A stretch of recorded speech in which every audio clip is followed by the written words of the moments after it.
J'ai honte que le courage de ces femmes ne passe pas à la une des journaux, alors qu'elles méritent les plus grands des honneurs. Il y a des femmes qui se battent tous les jours, mais que personne ne voit, que personne n'entend. Ces femmes, elles portent le monde, en silence, patiemment, sans jamais tomber à genoux. Je vous parle de Mariam, qui élève ses 3 enfants seule à Aulnay, de Samira, diplômée, mais qu'on refuse à l'embauche car son prénom ne passe pas, de Fatoumata, aide-soignante de nuit, femme de ménage de jour, et plein d'autres encore. Ces femmes, ce sont des reines fatiguées, mais jamais brisées. Les femmes des quartiers populaires accumulent les injustices. Être femme, être pauvre, être racisée, triple peine, triple supplice. Et pourtant, souvent, ce sont elles qui brillent à l'école. Mais après, c'est un mur, haut, froid, sans parole. Ah,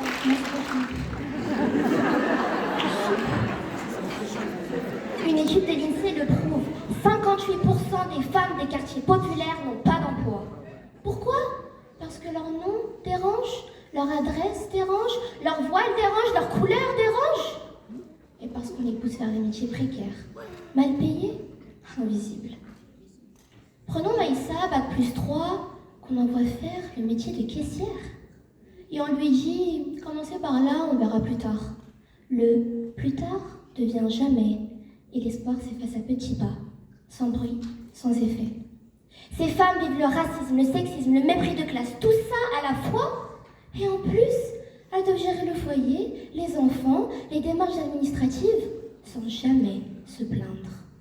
Elles portent le monde, sans le dire, sans médaille. Je me souviens encore que lorsque je préparais mon CV de seconde pour faire mon stage dans un cabinet d'avocats, ma mère me disait de mettre mon nom, Nansat Ali, et mon adresse Villiers-le-Bel en petit, discret. Et moi je lui demandais, mais pourquoi?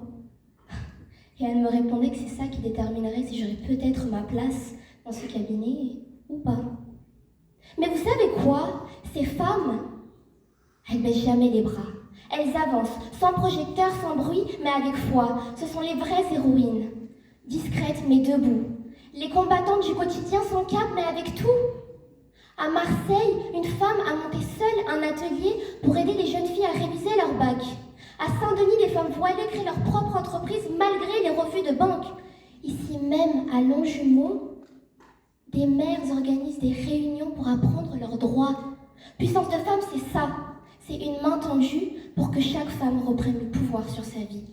C'est un « tu peux », un « tu as le droit ». C'est un lieu où on apprend à écrire, à parler, à rêver, à oser, pour dire « j'existe et j'ai ma place à revendiquer ». L'émancipation des femmes ne se décrète pas, elle se construit. Elle nécessite des politiques publiques ambitieuses, mais aussi la mobilisation de chacun d'entre nous. Elle passe par l'éducation, par l'accès à l'emploi, par la sécurité, par la culture, mais elle passe aussi par la reconnaissance de leurs valeurs, de leur dignité et de leur humanité. Car tant que l'invisibilité persiste, l'injustice demeure. Elle demande des lois, mais aussi des alliés. Elle demande à ce que les quartiers soient enfin respectés. Car l'avenir de ces femmes, ce n'est pas une fiction, c'est l'avenir de notre République sans contradiction. Alors debout, mes sœurs, debout, mes étoiles, vous que l'on veut derrière les voiles, vous êtes les flambeaux dans la nuit des silences. Vous êtes la force, la grâce, la résistance. Debout les mères, debout les filles, que votre feu jaillisse, que votre fierté brille. Vous êtes les bâtisseuses d'un avenir plus juste. Vous êtes les porteuses d'espoir et les héroïnes invisibles qui, ensemble, feront briller la lumière de l'émancipation. On ne libère pas une femme, elle s'élève.